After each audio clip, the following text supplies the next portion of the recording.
Hi! இன்னைக்கு lunch பாக்ஸ்க்கு கத்திரிக்காய் கொஸ்து தான் பண்ணியிருந்தேன். அதுக்கு வாணல்ல கொஞ்சம் எண்ணெய் கொஞ்சம் அதிகமாவே சேர்த்துக்கலாம். அதோட ஒரு 3 பல் பூண்டு, 20 சின்ன வெங்காயத்த எண்ணெயில நல்லா இந்த மாரி ஃப்ரை பண்ணதுக்கு அப்புறமேட்டு, அத எடுத்து வச்சுட்டு அதே எண்ணெயில ஒரு 300 கிராம் கத்திரிக்காய சின்ன சின்னதா கட் பண்ணி, அதே எண்ணெயில நல்லா ஃப்ரை பண்ணி எடுத்துக்கலாம். அது லைட்டா ப்ரவுன் ஆனதுக்கு அப்புறமேட்டு இந்த வெங்காயம், பூண்டு, கத்திரிக்காய் எல்லாத்தையும் மிக்ஸி ஜார்ல சேர்த்து நல்லா அரைச்சு எடுத்துக்கலாம்.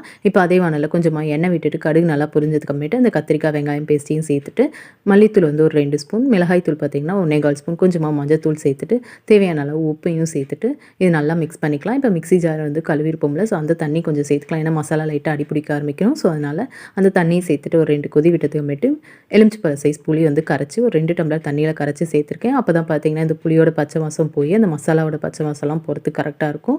ஸோ அதனால அதையும் சேர்த்துட்டு இப்போ பார்த்தீங்கன்னா, நல்லா அந்த கத்திரிக்காய் கொஸ்து கொஞ்சம் கொஞ்சமா எண்ணெய் விட ஆரம்பிக்கும். ஸோ அந்த ஸ்டேஜில அடுப்பு ஆஃப் பண்ணிட்டு சாப்பாடு, சப்பாத்தியோட சாப்பிட்றதுக்கு சூப்பரா இருக்கும். இந்த கத்திரிக்காய் கொஸ்து இதுவரைக்கும் நீங்க ட்ரை பண்ணது இல்லன்னா, கண்டிப்பா ட்ரை பண்ணி பாருங்க. சூப்பரா இருக்கும்.